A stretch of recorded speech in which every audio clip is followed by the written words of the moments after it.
Just 1 minute.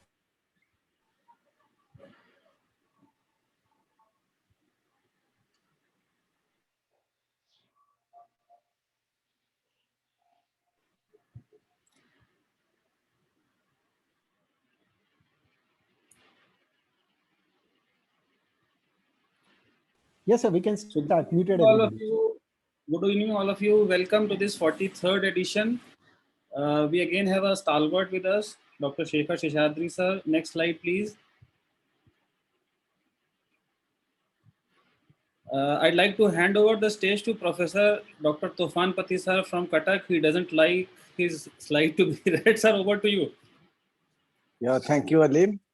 So we have this 43rd edition with Dr. Shekhar Sheshadri as a faculty speaker and the key attraction today evening and on many evenings. The moderators today are Dr. Amrit Patjoshi, who is a neuropsychiatrist, psychotherapist, and wellness consultant. He is professor of psychiatry in High Tech Medical College, and he is consultant in Amri Hospital and Healing Touch Clinic. He is a direct council member of IPS and editor of Odisha Journal of Psychiatry. He is the chief coordinator of UNICEF WCIPS initiative on telemedicine on psychosocial management during COVID-19. And we have with us Dr. Alim Siddiqui from Lucknow, the Nawab's Nagar. He is the director of Healthy Minds Neuropsychiatry and Behavioral Sciences Center, Lucknow. He is visiting professor of psychiatry, Eras Lucknow Medical College and Hospital, Lucknow, and GSB Medical College, Kanpur. He had been a past direct council member of IPS, and he's a guest faculty of IIT University, Lucknow. He's finance secretary of IMA Lucknow, as well as IAPP, UP and UK chapter. Welcome, Alim and Amri. And we have got two distinguished chairpersons today, Dr. Sarmishta Chakrabarti from Kolkata. She is senior consultant psychiatrist in Columbia Asia Hospital, consultant psychiatrist Ramakrishna Mission Seva Pratishthan, founder director of Insight Medical Center, Baliganj Place. Training, she has got 22 years of experience in psychiatry practice, child and adolescent psychiatry in Cardiff University Hospital, trained in psychotherapy in Hammersmith Hospital.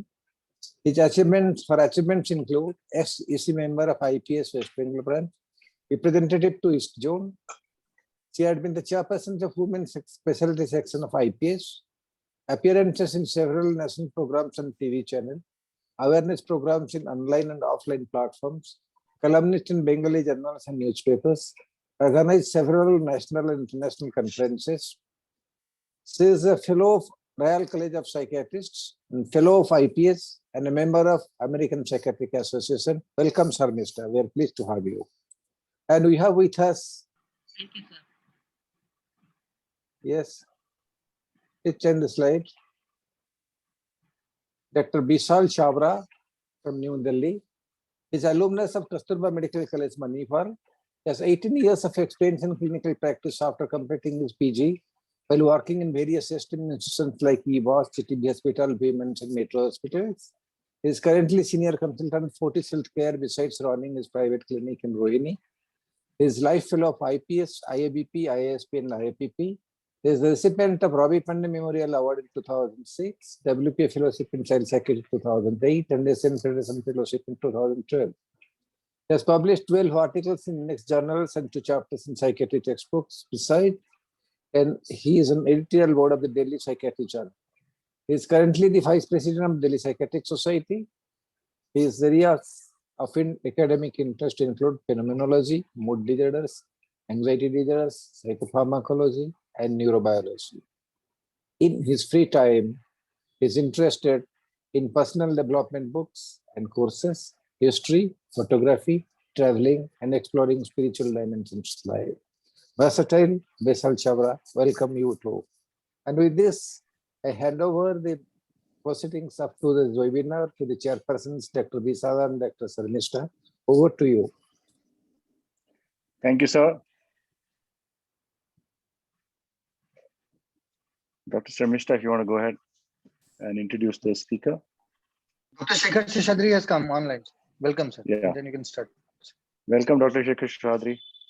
Welcome, Dr. Sheshadri. Dr. Dr. Shekhar. Gautam Sai is also there. President is Gautam, welcome. Welcome. Welcome, Dr. Gautam Welcome. Saha. Yeah. Okay. For those who Please. joined late, today's registration is above 1,000. And rightly so, Great. because Why? because Dr. Shekhar Sheshadri is a stalwart. Always. And in this day and age, I mean, we've seen the first pandemic and now the second wave of the pandemic has hit all of us. So loss and grief has hit all of us. We've lost patients, we've lost friends, we've lost family.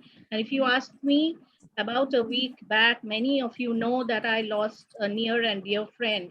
And to me, it was extremely difficult to explain and break the bad news to her 19-year-old daughter.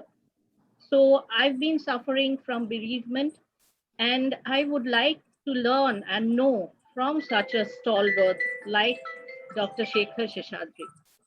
Now, Dr. Sheshadri doesn't need any introduction. I mean, he is a name.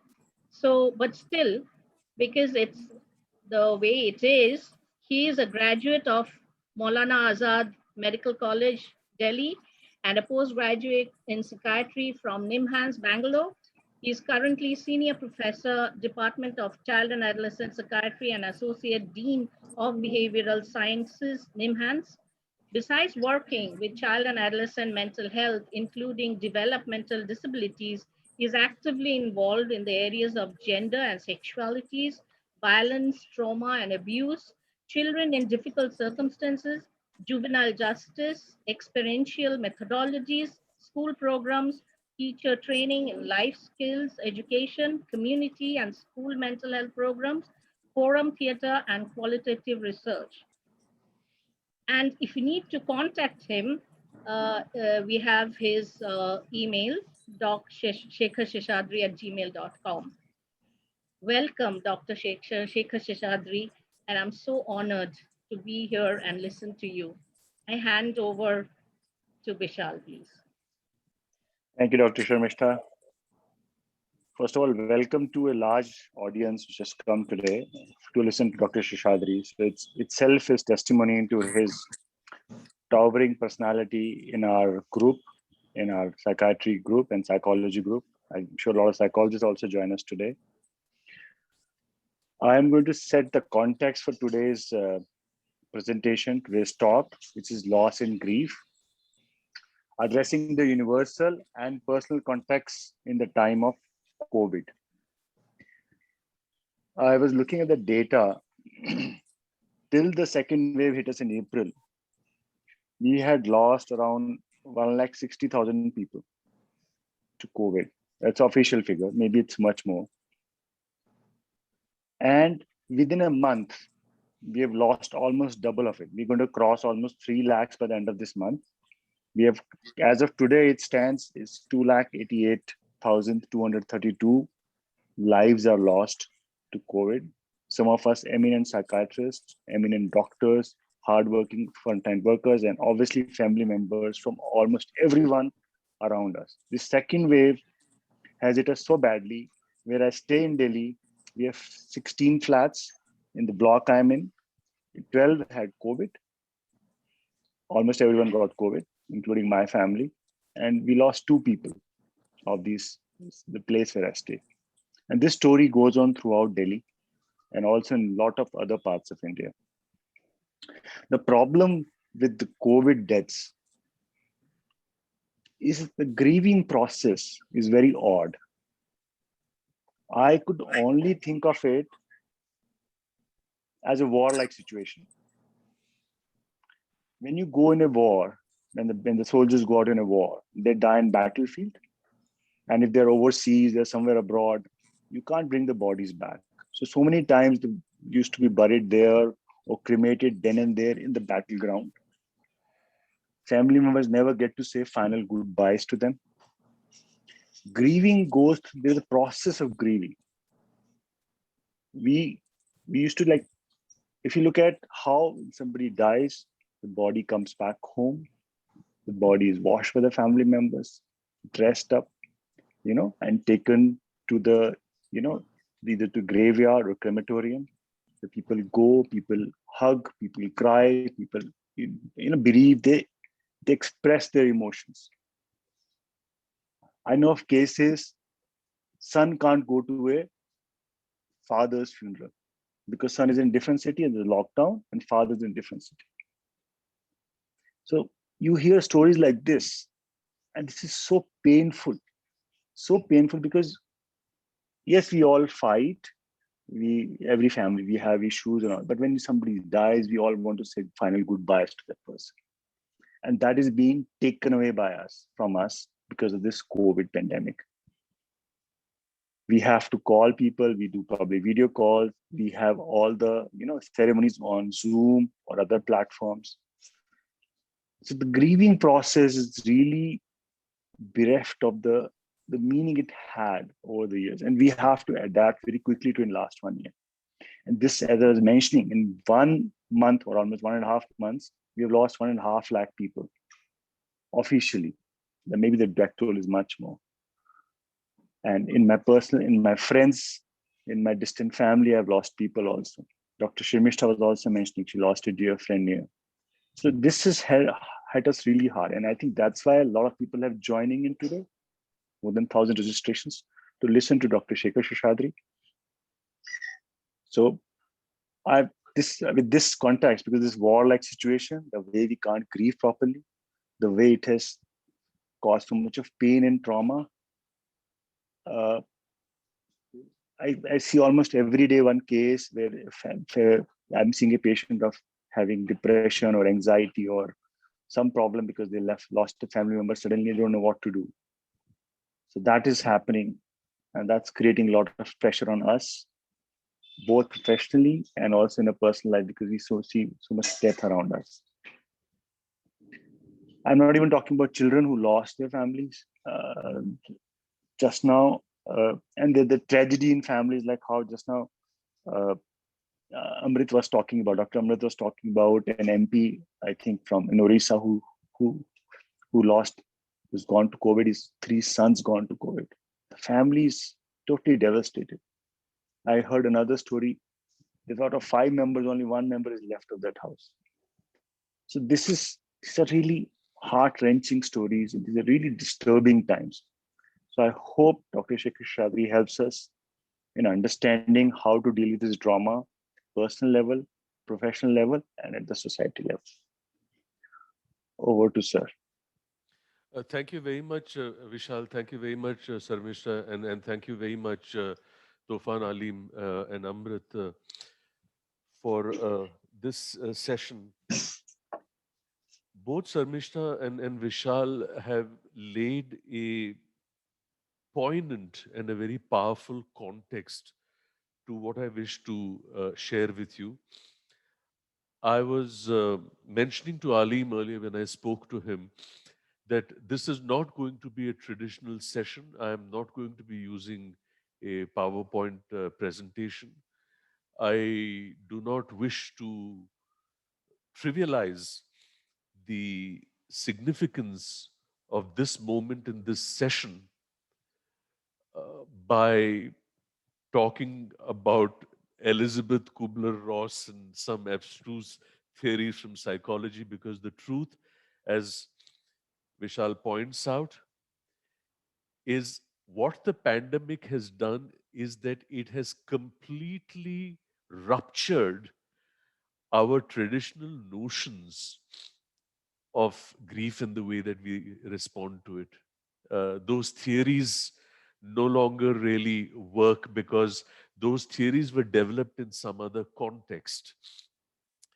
And never has the world seen a devastation from a mental health perspective of the nature that we've been seeing for the last 1.5 years. That the reason, therefore, that I have used the word universal and personal is because what is happening in this pandemic is that the theme of COVID, the theme of illness, the theme of hospitalization, the theme of ventilators, and the theme, unfortunately, in many families of death, not just one, but of several, is of a nature that is now increasingly becoming universal. Yet, for many of us, it has a very personal feel, a personal immediacy, exactly as Sarmishta has pointed out. To be pressed into a situation where the breaking of bad news that, and one goes back to the whole premise of our basic training in medical education itself about communication, that and all the challenges of communication. How do you take history from a child? How do you take history in a trauma situation? Uh, s- Somebody has gone on screen share, perhaps, yeah. How do you take history uh, from someone who has a speech problem? How do you explain procedures? And how do you convey bad news? I would like to therefore start today's session by acknowledging the work of Muhammad Asim. Muhammad Asim is a Delhi-based journalist, and I would like to read from a blog that Muhammad Asim wrote called "We, the Pained People of India." I quote, "If pain is personal and individual, which is so often the case, it can drag us down into a solitary hole.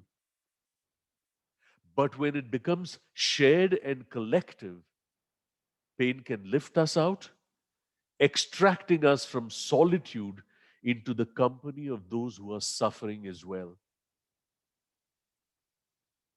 For days, I nurtured my deep pain within me, being the elder son who had to look after ill parents, mourning the loss of their loved son-in-law to COVID. I didn't have the time and space to process my emotions. I had to be strong for my sister and her two teen children who lost their partner and father in the cruelest fashion. I couldn't cry in front of them, could I? I vented one day in a Facebook post.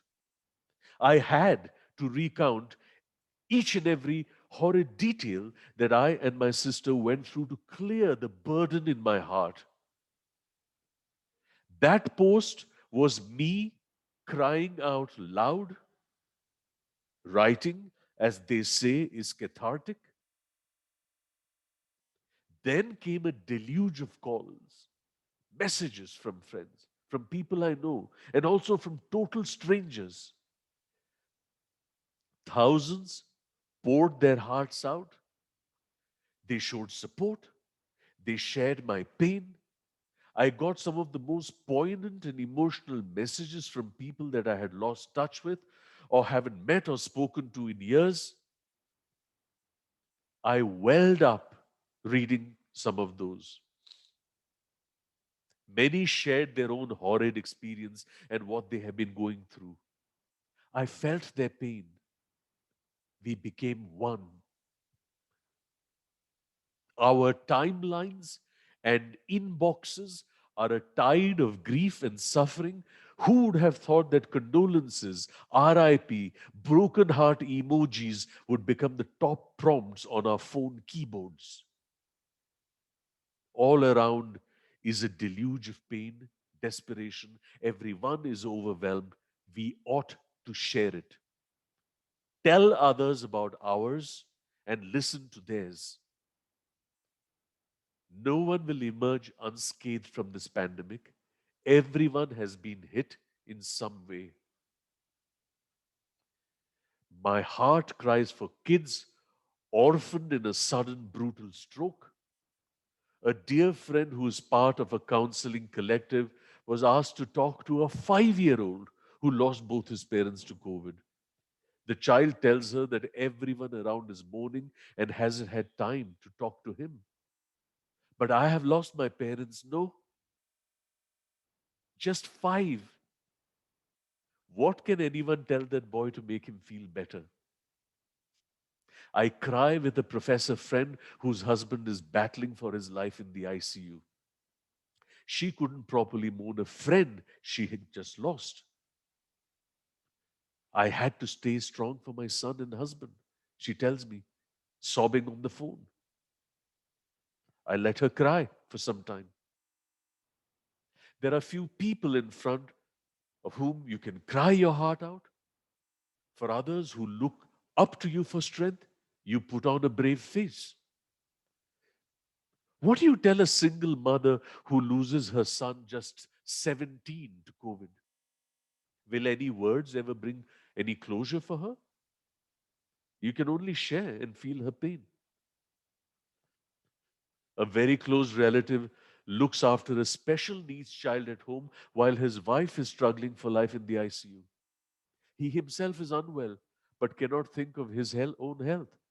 And the child asks him, is Mama going to become a star? Thankfully, her mother came back home. On a video call arranged by a good doctor, a young kid sings, Tera mujhse hai pehle ka naata koi, to his mother, breathing her last. Final goodbyes, no matter how painful, are very important. Can you ever listen to that song again without shedding a tear? A 19-year-old nephew who recently recovered from COVID goes to donate plasma in the middle of the night to a total stranger after an appeal on a social media platform. His mother is scared about him going to a hospital in the middle of the night, but she allows him to do so, staying awake and praying till he returns. They both feel good about helping someone in need. The nephew gets to know the next day that the person didn't make it. He grieves a stranger. Pain binds us all. This bond is the only system that is working today. I haven't had a positive dream in many weeks. I wake up in the middle of the night, palpitating, throat drying up, only to realize it was another of those nightmares of loss or of the desperation of being stuck in a terrible situation. Every sob, every cry, every scream, every share, every blank stare, every helping hand, every fading heartbeat is a monument of our shared grief. We will carry it and mourn it for the rest of our lives. Mohsin Muhammad Asim stays. All the incidents that I have noted above are real people, real families. I chose not to name them as it doesn't matter because we are no more individuals who are suffering. We are all part of this collective pain that India is today and the world is today. And that, my friends, with thanks to Muhammad Asim and his blog, is the beginning of what I mean by the collective and the universal and the balance that we make with the personal. To look at a new narrative, we need a reset, as I said in the last session, in intolerance of uncertainty, because COVID has so ruptured our clarities and our securities that we need a reset, and the only reset can occur that can occur is by social cohesion and by a collective notion and of solidarity. Exactly this month, 20 years ago, my father passed away, and I'm stating this as an important issue. He, of course, had a cardiac problem, and he didn't make it out of the ICU, and he was on a intubated. So the night before he died, he asked for a paper and pen, and because he couldn't speak, so he wrote. And these were the last lines that he wrote before he passed away. He writes, "We are all angels with one broken wing, and the only way we can fly is by holding each other." We are all angels with one broken wing, and the only way we can fly is by holding each other. And that is the only way, friends, in with by which we can actually deal with this grief.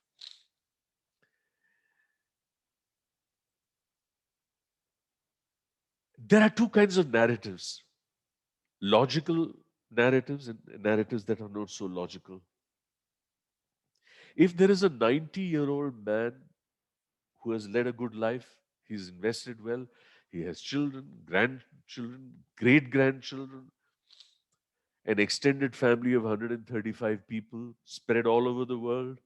He's so slowly weakening and fading away.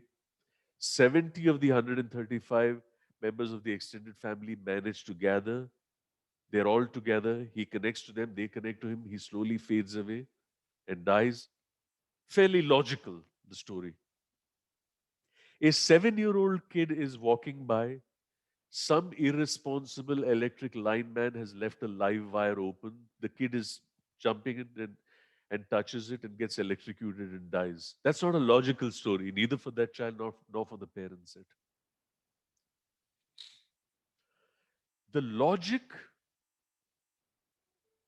of COVID and the logic of the pandemic, mathematicals model notwithstanding, and I said this last time also, predictions can only bring you that much nearer the truth, however robust they may be. There are imponderables and uncertainties that no robust mathematical model can predict, and certainly not with the COVID, given the kind of mutations that are taking place, and the fact that the profile has completely changed from the first wave, which was elderly with comorbidities, to the second wave, where healthy adults without comorbidities, even those who have been vaccinated, 50-year-olds, 52-year-olds, robust, healthy people are being taken away.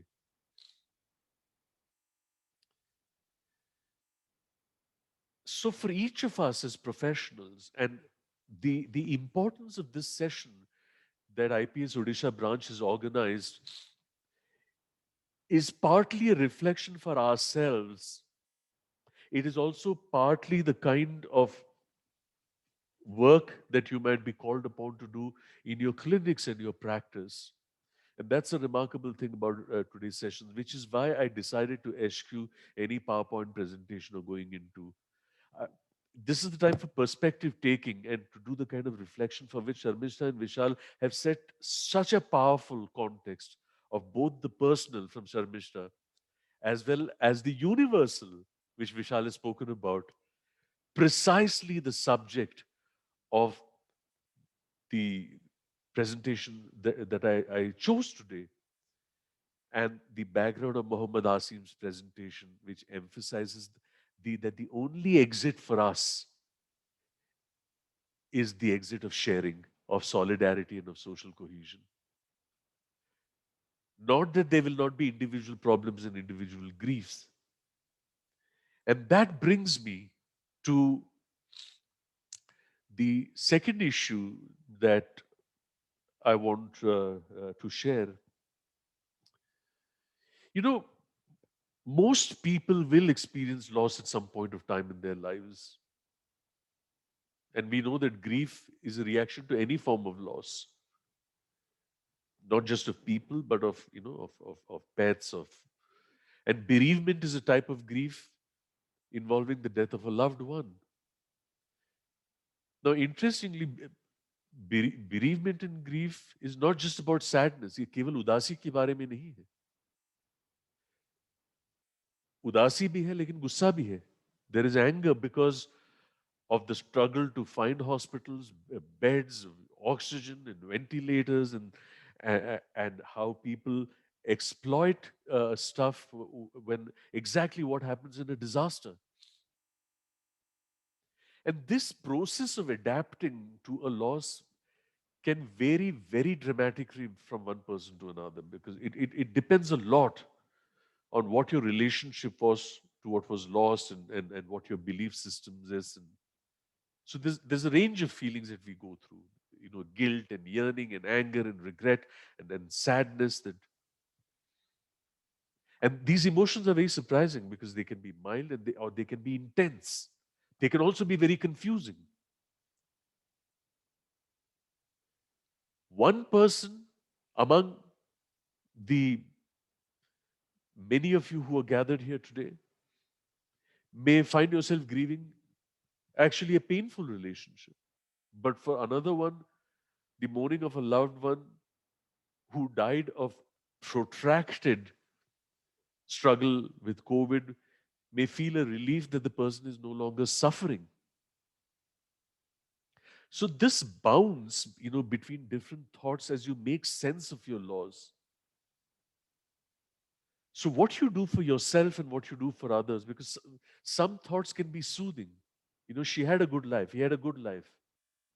And some thoughts can be very troubling. It wasn't her time. He was 17 years old. And then people assign themselves various levels of responsibility. There was nothing I could have done. On the one hand, it was my fault. I didn't try hard enough. So grieving behaviors have a wide range, and some people find comfort in sharing their feelings, and others may prefer to be alone with their feelings and engage in silent activities like exercising or writing. So, friends, there are two styles that are available to you, and there are two styles that you can possibly compassionately suggest to people who you're assisting in this collective experience that all of us are going through. One is instrumental grieving with a focus primarily on problem solving. Because mom has died. Father passed away a couple of years ago. She was living alone.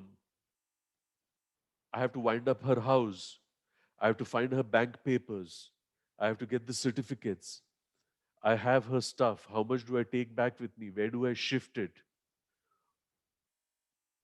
Now, this style involves controlling or minimizing emotional expression because you have a lot to deal with. You have a lot of real life practical things. This is instrumental. But there's grieving that's intuitive also. It is of heightened emotional experience. It involves sharing feelings, exploring lost relationships, considering mortality. And I'm not suggesting that any one way is better than the other. I'm just saying that some people are more emotional. कुछ लोग भावुक हैं और उनको अपने भावनाओं में dive करना they like, whereas others are stoic. They may seek distraction from dwelling on an unchangeable fact of living. And each of you, friends, is unique. And you have unique needs when coping with loss. तो आपके सामने 4 tasks हैं. You have 4 tasks. And this is what J.W. Warden said. How do you accept the reality of the loss? And this is where, logical stories and stories that are not so logical, stories where you manage the hospital, you manage the bed, you manage good care, but there were issues of comorbidity, and there are stories where there was a struggle. The first story is related to feelings more of sadness and grief. The second story is tinged with high levels of anger with the system. And how do you work through either the pain of grief or the intensity of the anger to adjust to a life without the diseased, yet maintaining a connection to the disease while moving on with life? Your connection does not really.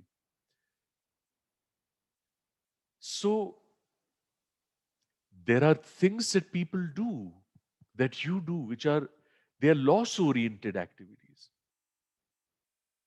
You cry, you yearn, you experience sadness, you dwell on the circumstances of the death, and you avoid restoration activities. But there are restoration activities and stresses that are associated with secondary losses, and these involve lifestyle, routine, relationships, adaptation. So, how do you manage the change in routine? Develop new ways of connecting with families and friends and cultivating a new way of life. And most of us move back and forth between loss oriented and restoration oriented activities. We kind of move back and forth. Everyone grieves, friends, in their own way and in their own time. Some people seemingly recover in a defined period of time, others feel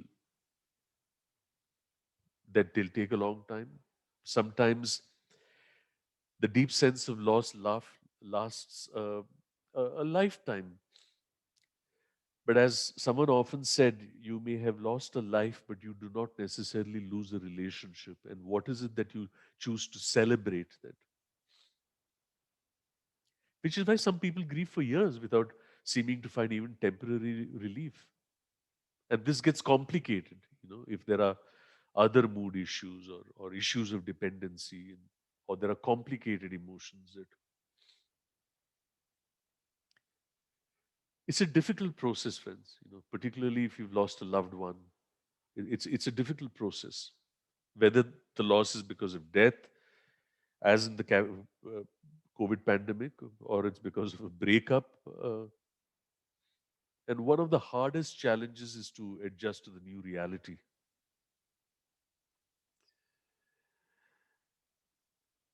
And the kind of ideology that you come from, the kind of ideology that the clients you so ably assist, the kind of ideology that they come from, what is your attitude towards death? And how do you remember the disease? In some cultures, they grieve by attempting to forget as much as possible, and in fact, it's considered taboo. But in some places, you remember. You have transitional objects, and what is your personal ideology about emotional displays?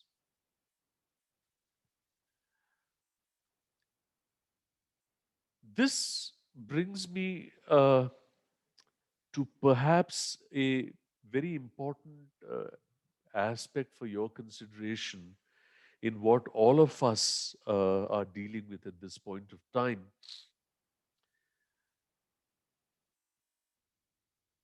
While there are unique ways and stages, whether what we are feeling now is numbness, or whether it is despair, or whether it is uncertainty, or helplessness, or anger, or just fatigue.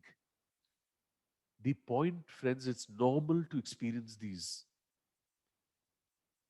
It's normal because this is a completely abnormal situation for the last 1.5 years that all of us are collectively in.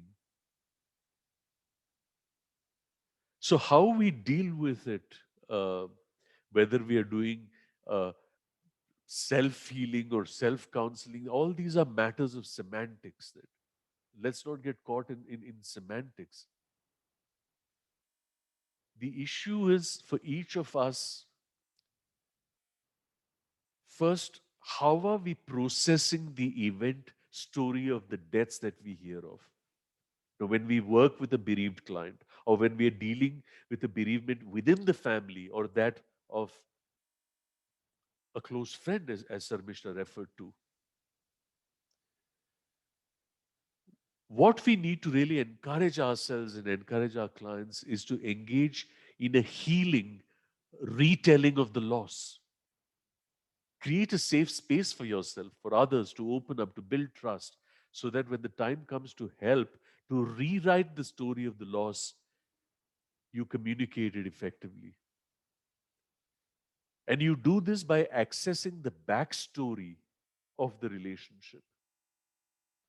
So it's not just the loss event itself, because the loss event is embedded in your relationship with the loved one that you lost. So, as I said earlier, and in fact, um, this is a very powerful thing that Nehemiah said way back in 2013. Death may end a life, but not necessarily a relationship. So, how do you guide yourself? How do you guide your clients to reconstruct that bond with the loved one rather than relinquishing it? And it's then that you move to talk. Talk about the person you've lost. Ask about the person. Allow people to speak about the lost ones in a safe space. And here, friends, we must distinguish grief from trauma. If you or a client is struggling to get an image out of the head or experiencing flashbacks of all the drama that took place in this desperation for beds, that is trauma. And that actually keeps people from working through grief.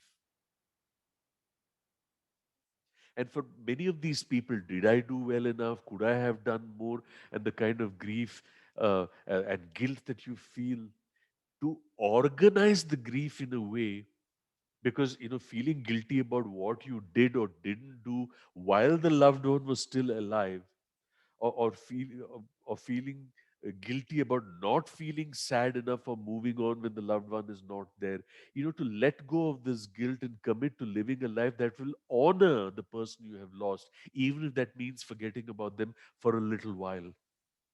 The issue is about honor.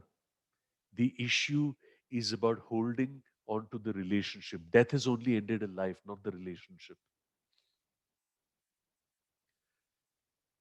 And we call this companioning. Alan Wolfelt calls it companioning. In caregiving, in bereavement, in how you deal with yourself in your loss, you act as a companion to the person you're assisting. Sharmishta is a companion to her friend. She is present for her friend. She observes her experiences. However, observe in this context does not mean just watching, but it means bearing witness to their experience and to watch out for them. Companioning is about honoring the spirit. It's not about intellectual. It is about curiosity, not expertise. It's learning from them, not teaching them.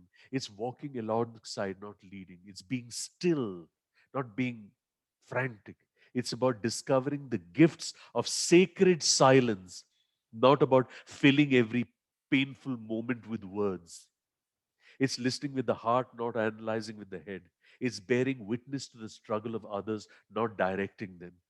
It's being present in another person's pain, not taking away the pain. It's respecting disorder and confusion, not imposing order and logic. It's going into the wilderness of the soul with another human being, not thinking you are responsible for finding the way out.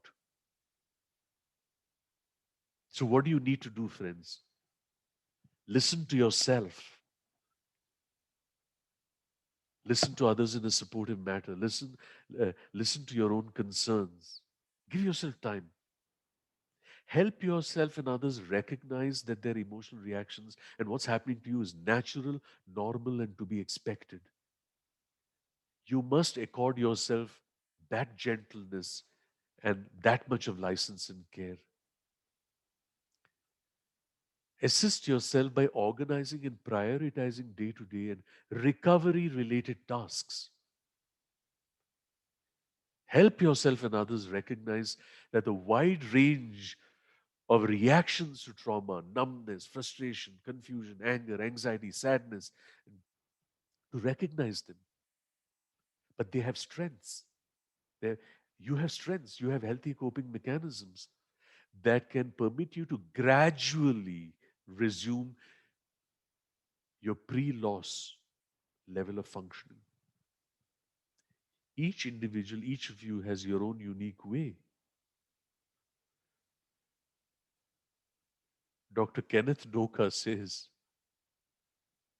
rituals, grieving rituals कहते हैं ना, ये, this is not just true about COVID. Even before COVID, whenever a loss took place by death, whatever the nature of the death was, and there are different kinds of death.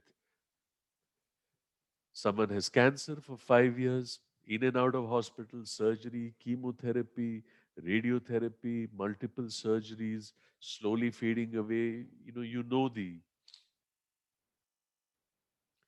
Somebody was absolutely healthy, no issues, went out, knocked on by a car, died, had a sudden first fatal heart attack. A child comes home, finds a parent hanging from the ceiling fan, death by suicide. A father has died. There is a lot of quiet whispers going around that he was not a good man. He had many relationships. We hear that he had unsafe sex. He had HIV. Whatever the nature and the context of these deaths, and it makes a difference in the kind of, but here in COVID, the theme is fairly common. We know the storyline. So when we speak of rituals of grieving, rituals of continuity, which establish that the loved one is still part of your life, that the bond is still there. Rituals of transition, the ritual that marks a significant change that has occurred in your response. Like the lady I referred to whose mother passed away did. She cleaned her room, she donated some of her belongings, she shifted some to storage, she brought some to the city that she was living in. Rituals of affirmation. Discharge any built up regret. Write a letter, write a poem to one you have lost, thanking them for their love and support. And rituals of intensification. These rituals connect groups, reinforce their common identity. Like when Vishal spoke about people who are in war and they're never found, when the unit gets together periodically to remember their fallen comrades, and what Vishal referred to is also known as ambiguous loss. When the person is physically absent but psychologically present, the body was never found. And sometimes ambiguous loss is also when the person is physically present but psychologically absent, as in the case of dementia or chronic mental illness, or where survivors of an act of violence revisit the site and place flowers or erect a memorial. That what Alim Siddiqui, Amrit Pattajoshi, and Tofan Pati have done in organizing today's session is actually helped us create a ritual of intensification. This entire group that is present here today, together in solidarity, to reinforce our common identity, to be intuitive grievers, experiencing feelings with openness and expressing it, whether we cry or whether we lament, because for us, friends, successful strategies involve the facilitation of our own experience and their ventilation. So I say finally, do not grieve alone. It's vital that you stay connected with others during your time. And that's what we've done today. Your support system may be your family, your friends, the IPS group, because it helps for arrangements that you may need to make and help you with new responsibilities and to find peace and comfort, to share your grief, to work through difficult emotions. You must take good care of yourselves. It's easy to forget about your own needs when you're reeling from loss, but neglecting yourself will not help you effectively deal with your grief. Do something creative, write something, eat, sleep, exercise. Be patient with yourself and allow yourself to feel whatever you feel and understand what triggers your grief and prepare for those triggers. Plan to take a day or two off work. Let your friends and family know that you need extra support.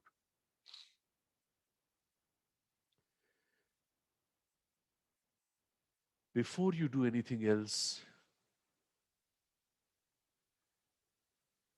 it's important to take stock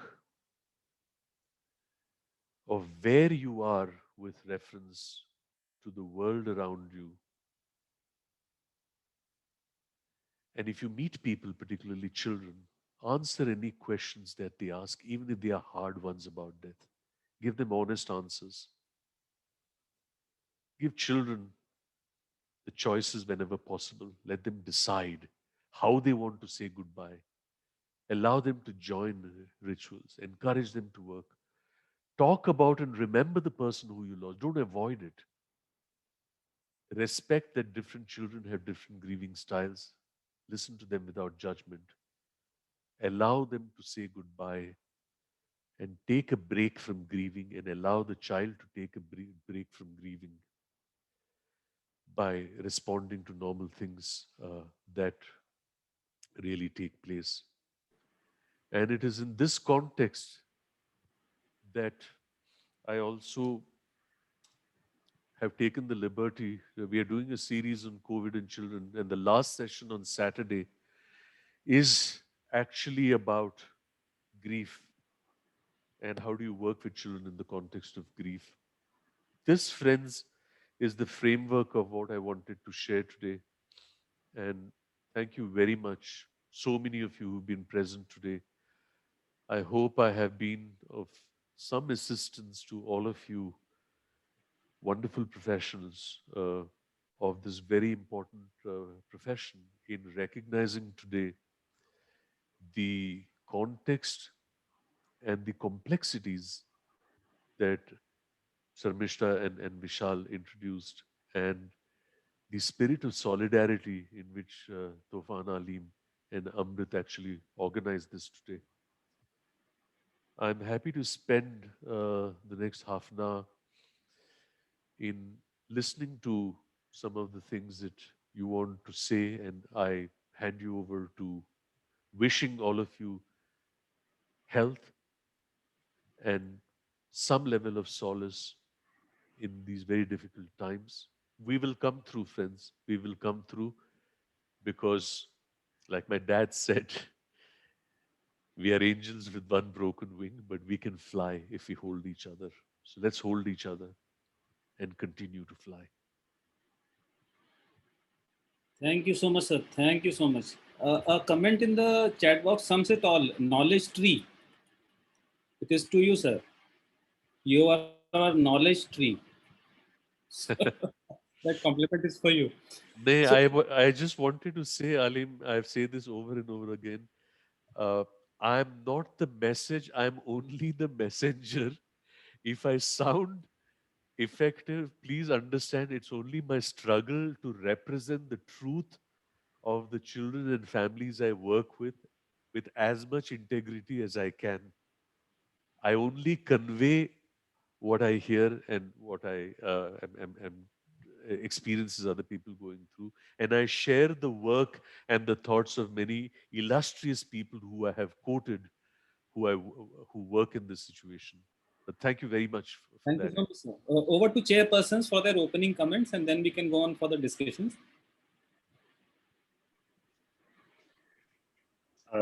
Thank you, Dr. Shashadri. That was very nice. It allowed us to actually grieve. It allowed us to grieve also for the people we lost.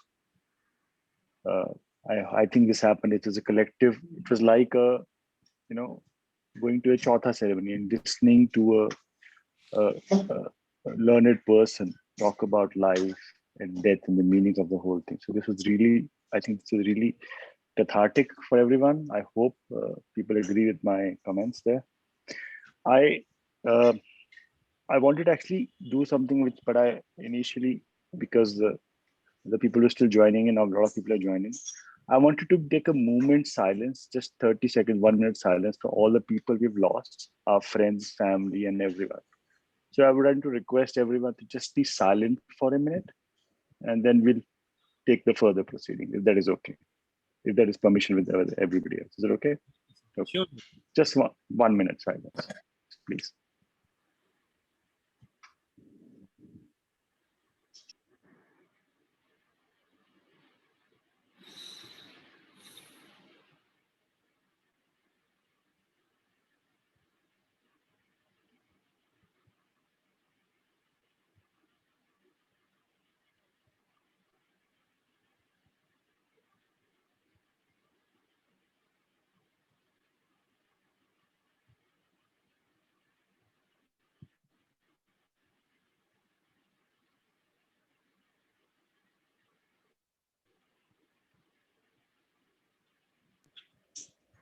Thank you, everyone. Thank you, sir. Thank you, everyone, for doing this. I have been receiving a lot of questions. Should we take the questions now, or? But I wanted to. Dr. Vishal, we can start the questions. But I wanted to ask one thing from my personal thing also, and also a friend has asked it. See, as doctors, we are not trained to show our emotions. We are told to be very professional, and professional means you should not show your emotions. But I've been getting a lot of questions also in the chat, and they'll come. When you're in this situation, when you see death all around you, you're in COVID ward, and every day you're handing 1 or 2 or 3 people bodies to your family, it kills you somewhere. It destroys you somewhere. You can't just say, "Inki death ho gaya, aap le jao." It is breaking bad news is a thing. It's a technical thing. But what is your idea about it, sir? Should doctors show their emotions? They are human beings. They also can cry, drop a tear. Vishal, the way I look at it is that we do know that all the old teachings about therapeutic neutrality and clinician objectivity uh, and not showing one's emotions, and it had its place in the objective origins of what medicine was like, which is why it never ceased to surprise me uh, during surgery postings in medical school in the mid to late 70s, that if a patient died on the operation table, the person sent to convey the bad news to the family was always the junior most doctor. The professor would, or the surgeon would never do it. That uh, there was one of the first films that Robert Redford directed is a film called Ordinary People with Donald Sutherland and Sally Fields. It's a couple who have 2 sons, one of whom dies in a drowning accident, and the other son has severe survivor guilt and goes into psychiatric treatment. The psychiatrist was played by a person called Al Judd, who actually won the Oscar for Best Supporting Actor that year. And there's a particular scene where this adolescent asks him, "Are you my friend?" And he says, "Of course I am. I will always be your friend." So the issue is not that in a given situation you allow your emotions to overwhelm you and you completely break down and get dysfunctional. But I think that a certain level of humanness and sensitivity uh, in emerging practices, and that's where we moved from the objectivity of psychoanalytic practice to the more person-centered approach, where the issue of uh, shared values and shared hopes and generating an unconditional positive regard, and how you show those in an emotive context, and that's what really builds a therapeutic alliance. So I think somewhere we need to build a balance between this whole business of therapeutic neutrality or clinical objectivity, which was all right in the practice those days, to come, particularly in the situation of the pandemic, where we have to reconstruct new ways of creating solidarity and social cohesion. And I think COVID has completely changed the world order. It is going to change our thinking. Uh, 10 years from now, 25 years now, 50 years from now, when textbook of psychology are written, you'll find a completely different narrative, I can assure you.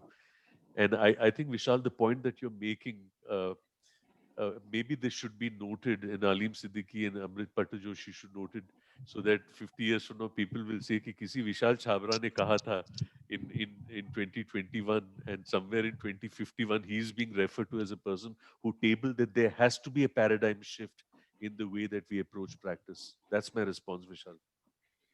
Thank you so much. So this is Sharmishta. Ji. Thank you so much. Spellbound, really. And so many comments that so many people have been spellbound. One of the comments has been, one not only loses the person in the present, one loses one's future with the person who is lost. So this is the exact feeling which my friend's daughter actually said, that we had so many plans and we just started our life. And, only thing I could tell her was that you still will have your plans, and the plans will be with people. There will be, you will have a bigger circle of people. And her mother was the only friend she had.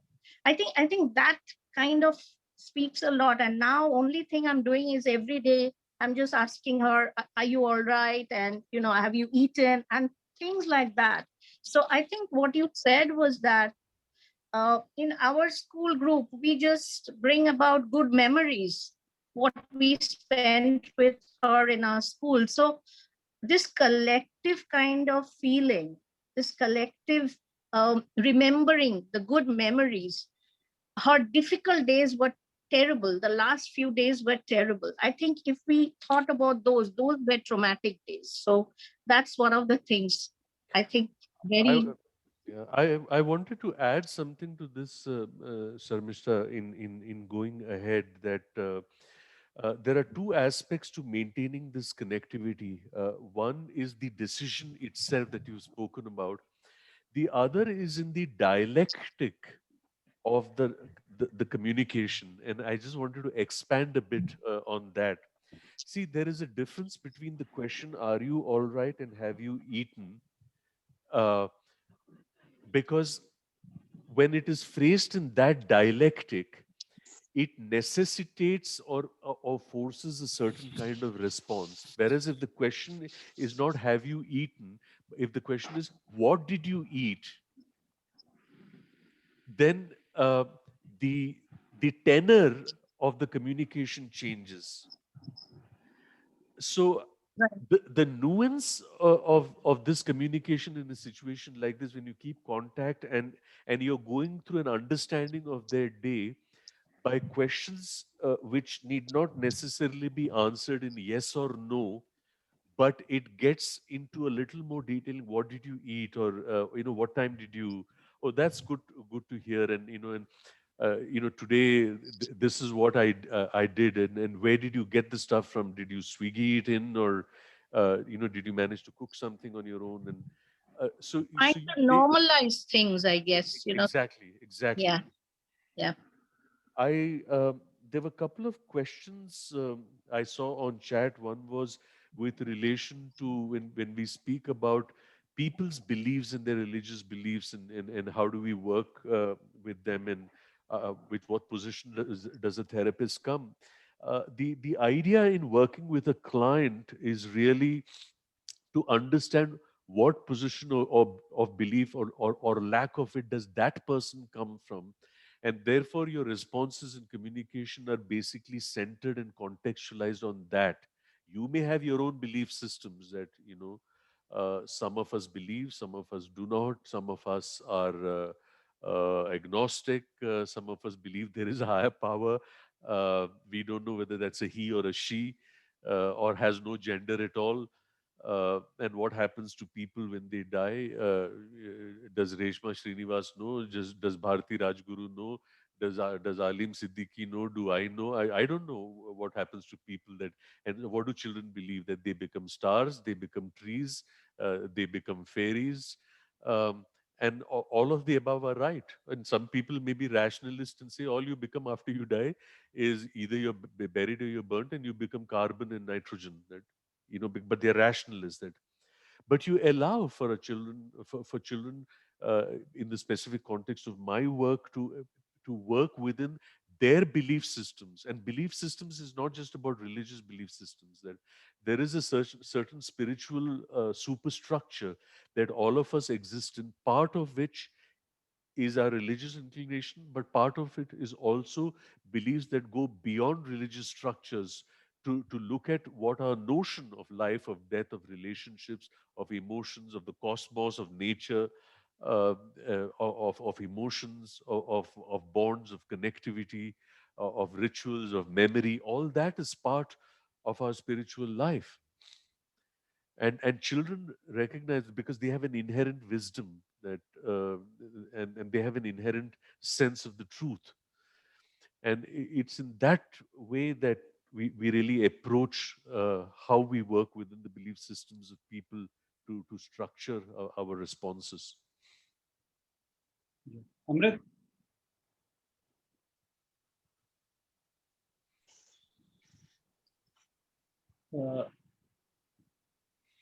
Amrit, are you there? Is Amrit there?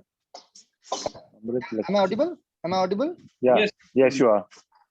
Sir, sir, in the last 2-3 days, I've got 4 doctors, junior residents working in COVID hospitals who have called up crying, suicidal, telling I don't want to go to work. Well, we can't do anything about it. A lot of people are dying. We have not seen people dying left, right, center. We are not able to handle the relatives. A lot of grief in terms of people not being related to them. It's just that they're fresh doctors. They've never seen death in such magnitude. And they feel they should not go to the hospital because they think that they cannot do anything. In spite of whatever, counseling, that has also become a very important part. When you're talking about grief in terms of people not being related to the patient, but they're in an extreme bad condition. So how do we talk to such doctors, sir? And how do we motivate them to work where there is nothing to gain? I think that there are two aspects to the situation, Amrit, that you're pointing out, and I see that Jyoti Shetty has also pointed out in chat that the COVID wave duty is very distressing in terms of resources and intensive treatment. And the first aspect is there is a certain experience, there is a certain emotion that these doctors are undergoing. What is the space and context that they have to articulate this with the reassurance that they will be heard and the legitimacy of their experience and emotions be acknowledged and even validated. Now, in the pressure of time, because a lot of stuff is going on, हमें मालूम है बहुत लोग इस तरीके से चल रहा है, but संभालो, and now it is intended to be reassuring, but you have tried to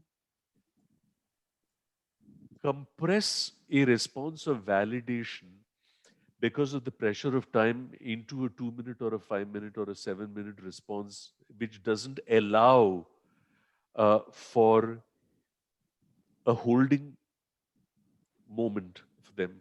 So it needs a little bit of time. And the reason I'm stating this is that if you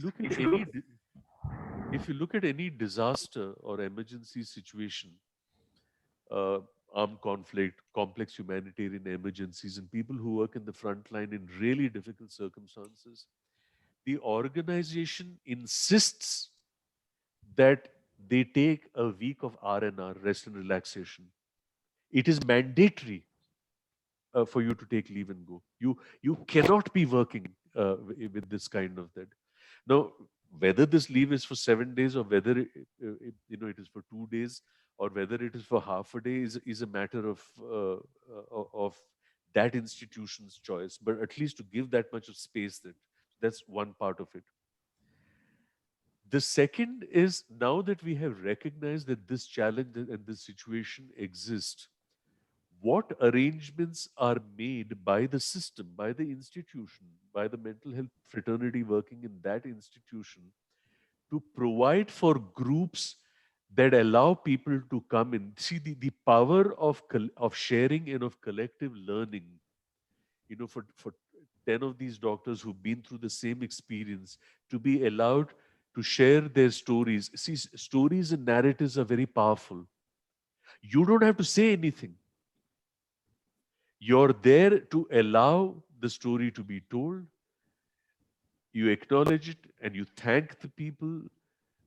There is something to learn from that story. What helped, what did not help.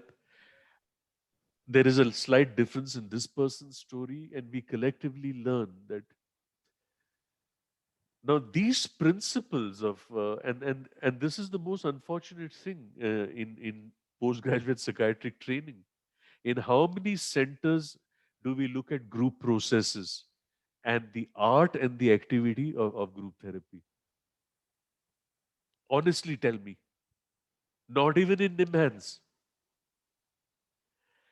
And you see now how important this is. Did it need the COVID pandemic for us to recognize?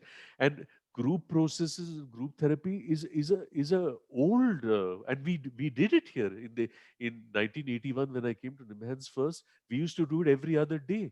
It has just disappeared in the surfeit of this preoccupation, uh, with fMRI studies and molecular genetics. I'm not belittling that area of research, but I'm saying somewhere we have forgotten that ultimately the practice of psychiatry is about human stories and human emotions, and about human suffering and human pain, and it's about being heard and being listened to and being assisted. It is not in chemicals and molecules. And I think the social and the personal context of the practice of mental health has got slowly eroded both in our training and in our practice, and that's what we need to rediscover. Thank you so much, sir. In fact, our last session with Dr. Harish Shetty and Dr. Anjali Chhabria was on group therapy only. And Dr. Harish Shetty has sent a few points how to start a group. Those who want it can email to us. We'll email the points and also post the points on our Facebook page. So coming to the rituals that you were talking about. So rituals I find are a very important way to tide over this process. So rituals ke bare mein you told there are various ways in which they help. So would you like to revise it in a sort of more simpler language where people who are from not non-psychiatric background can also get that? Rituals and their importance in grief. Or abhi sir, in COVID, most of the rituals also people cannot do because they cannot collect at a place. So इसके बारे में sir want your opinion. As I had mentioned, Alim, they were, when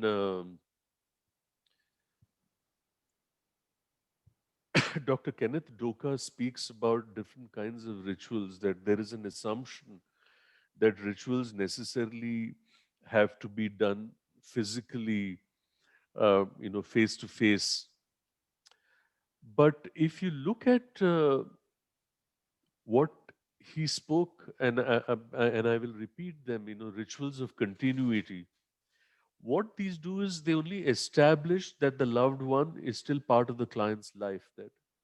And you do that by essentially, and we've seen this is in many of the traditional rituals, even in the pre-COVID era, certainly in the South, when in the family gathers and there's someone who speaks about him, of this thing that he did, and you remember that moment, and so you remember the good times, you remember the relationship, so that that continuity is maintained. That the use of the transitional object, the rituals of transition, and when you hold on to a certain object, but you don't mummify it, as it is done in pathological grief.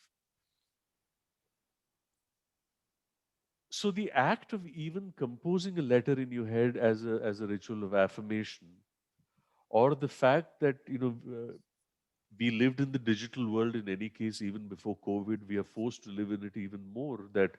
And for a person that we lost, for example, in a batch of MBBS, that we've lost one or two or three people, and the batch has a WhatsApp group, and we acknowledge that as an act of, or as a ritual of intensification. So these are rituals that can be done even in the imposition of the digitalization of our lives, which was there even pre-COVID, but it has got even more accentuated. At this point of time, I would also like to say that I noticed that many people have said on chat, you seem to have a cold, you seem to be unwell. I do have a very severe allergy since morning. Please be reassured. I've already taken Actually, I was getting worried. I've taken a couple of tablets of Allegra. It just seems to be a very bad allergy, and I hope it's just that. Also, to let you know, I've been vaccinated, first dose in Jan, second dose in February. I don't go out much. I don't go out to crowded spaces. I'm in an isolated space in my studio space here. Uh, I don't do any OP work. And just for the information of the kind people who introduced me, I'm no longer associate dean. I am the dean because Dr. Girimaji has taken over as officiating director. But don't congratulate me. It's just more work.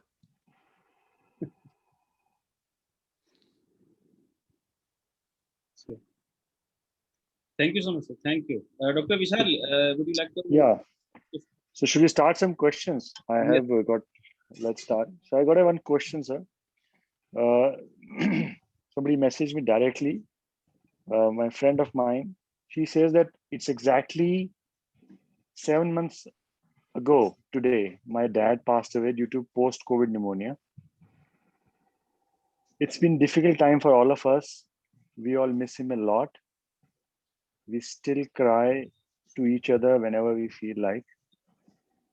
It comes in my way in the form of counter transference when I deal with patients who have lost a loved one. So she's asked me, please ask him how to deal with this. It's interesting, Vishal, that the context is phrased as, how to deal with it, as though the basic experience of grief itself is pathological. And I think one of the most important things to recognize is that when you love someone dearly, it is quite all right to miss them 7 days from the loss, 7 weeks from the loss, 7 months from the loss, 7 years from the loss, or 17 years from the loss. Um, I spoke about my dad 20 years ago. Um, I'm 65 this year. I retire in November this year. There's not a single day that I do not think of him. Uh, Sometimes with a sense of loss, sometimes with a celebration of the last line that he wrote, which I can never forget. So, how is it that you choose to remember the loss? I could have chosen to remember that loss by the fact that he was in a hospital in a CCU which had 16 beds, and there was just a small space outside where the relatives of those 16 people slept on the floor, including me. And that's where life and fate is an equalizing and a humbling experience. It doesn't matter that you're a professor in a national institute and one of the senior most child psychiatrists of the country. For you and for the other man who was the son of a thelawala who was in the same CCU, it is the same space. There is no arrogance. there's utter humility in the equalization of. I could have felt resentment of being in that space. I could have felt resentment that the night that he died, there is no place to grieve in a public hospital. That I could have felt resentment that when he suffered the second attack, that they made me run around to get streptokinase at 2 o'clock in the morning.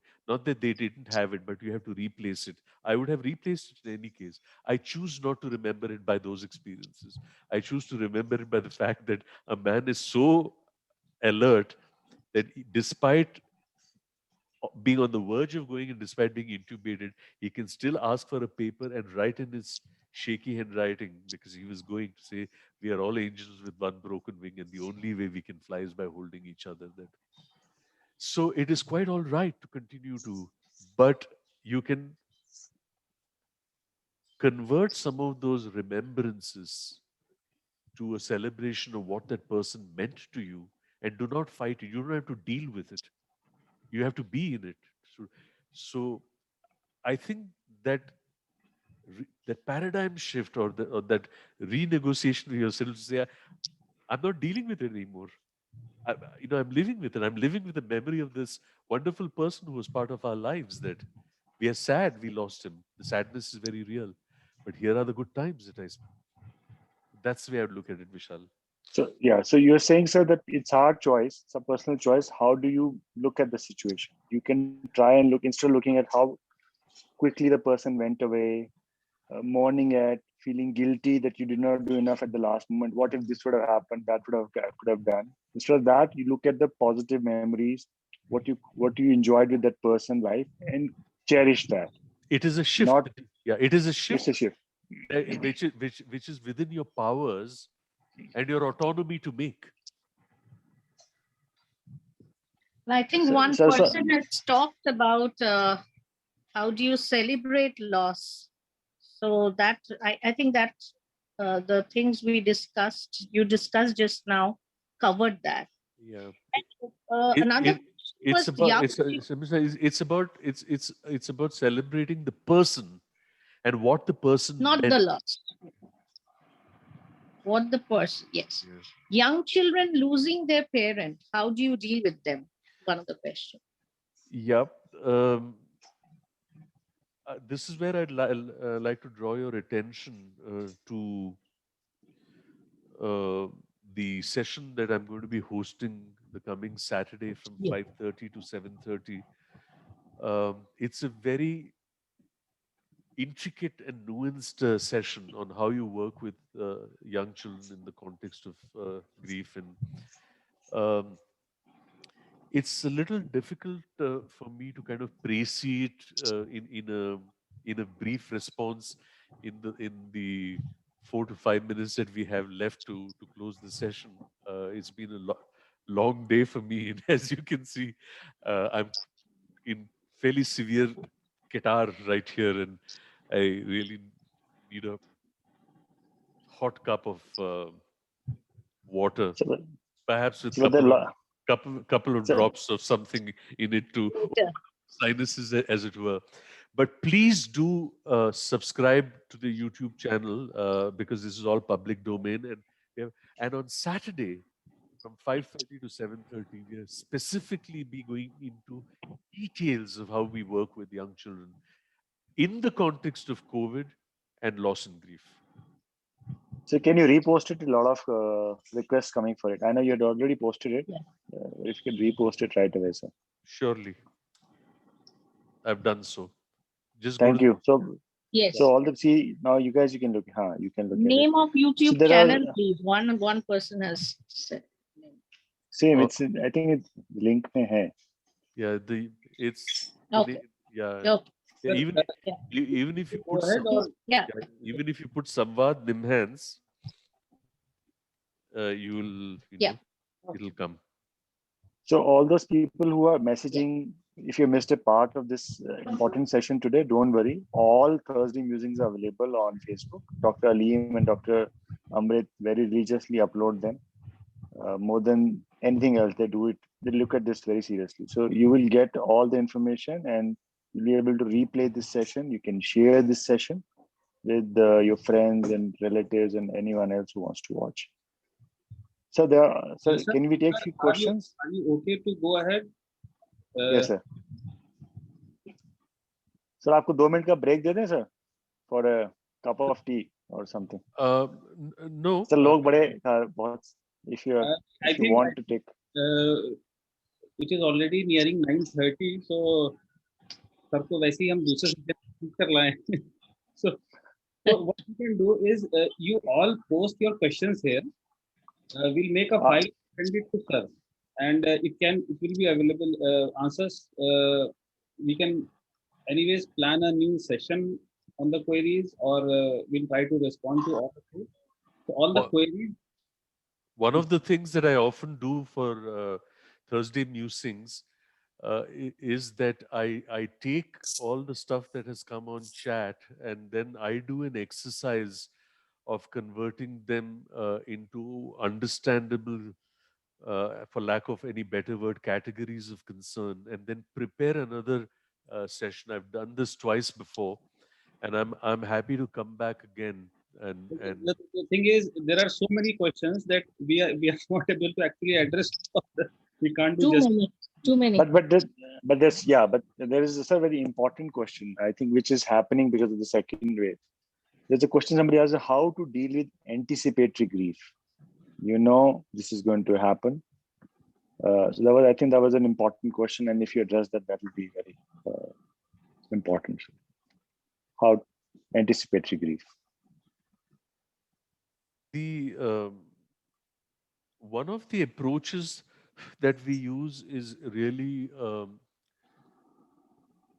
the extent to which a person addresses his life and his thinking and his responses in the realm of probability or possibility. This is not to say that कल परसों क्या होने की संभावना है. तो संभावनाओं की दुनिया जो है, ये मुमकिनात जो है, there is no limit to, and partly uncertainty, possibility, probability, and sambhavnaएं are related constructs. So this is not to invalidate possibilities, but and again, I want to use a paradigm. I'm using it only because we are so familiar with it. If you look at a condition like OCD, in OCD, what happens is that it is not that a person is convinced that something will happen. What happens in OCD is the belief of the possibility that something will happen. So you're always, living in the realm of possibility.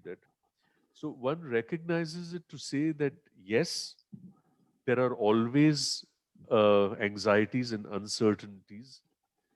And Vishal, I had actually mentioned this, when we spoke about how far into the future have people predicted their lives. And, someone will say, I'm okay for 3 years. I've completed my bachelor's. I'll take a 1-year break where I will work and then I'll do a 2 years master. I have done preparation for 10 years. I'm finishing my PhD. I have the seed money for a startup. But if you ask this to a stockbroker, he'll say 2 minutes. Bad investment, my word will come crumbling down. So no matter how traffic conscious and law abiding you are, you're always subject to someone else's error of judgment. So you don't necessarily have to live your life in fear and insecurity. When you cross the road, there is always a possibility that a vehicle will hit you, but that doesn't mean you stop crossing the road. You gauge, and and then you take a judicious decision. So in the anticipation of something that happens, we recognize the legitimacy. हम ये नहीं कह रहे हैं कि ये संभावना नहीं है, but we put frameworks, and any approach that is framework based, which uses the lens of a framework, let's examine it. What are the medical issues involved here? What is the support system that you have? Are there comorbidities or not? What are the levels like? So so far, things to be. So you're giving perspectives through a framework which alleviate or mitigate the mood state for that moment and for a certain period of time. That till the next wave of anxiety comes, or it doesn't, because the person has learned that I need to think through frameworks and through perspectives. So that's part of the challenge of any process-based work.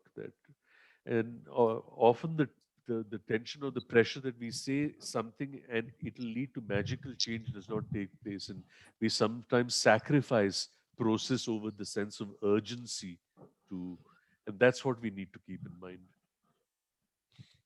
I think we should now let Dr. Seshadri rest. He is so kind to join us today despite some health problems. But sir, over to Dr. Tufan Pati sir for a final comment and closing the session.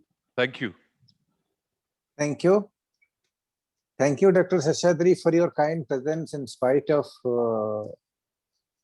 being down by flu or something. And we do hope you'll recover. We'll be posting the questions. And your presentation had been quite nice. Just a comment, no question. I have observed it from very close quarter because I believe in an area which is here, Basti life is still there. We feel a part of this. It's not only that clients come to us, you become a part of the grieving process. You're part of the society that grieves whenever an event is there. So this mutual cohesion is already there, and you become a part of it, you feel it. And this percolates down to this thing that it is also responsible to see that the members of the society are quite made able, sensitized, that they can deal at their end, because all are not going for a counseling help. That has to be mitigated at their own place, and this should be the responsibility through any media, through any part we like. And thank you very much, Dr. Seshadri. Any further question in this session, I shall mail it to you so that when you come back, you come with that. And many, many thanks. I don't want to delay you. Have a good dinner and have a good rest, and wish you a good morning tomorrow morning. And sir, it is popularity that we have such a huge audience. And on behalf of Indian Psychiatric Society, I sincerely thank all the participants in this evening. Dr. Seshadri for his eloquent, as usual, deliberation, and our chairpersons, Dr. Chabra and Dr. Sharmishta, for being with us and having a very good start to the meeting, with rightly sensitizing the audience about the issues. And I also express gratitude to our society IPS Research Branch for giving us a full liberty to conduct us the musing. And good night, everybody. Good night. Thank you so much. Thank you so much. Good night. Thank you, sir. Thank you so much. We'll post the recording on the Facebook page.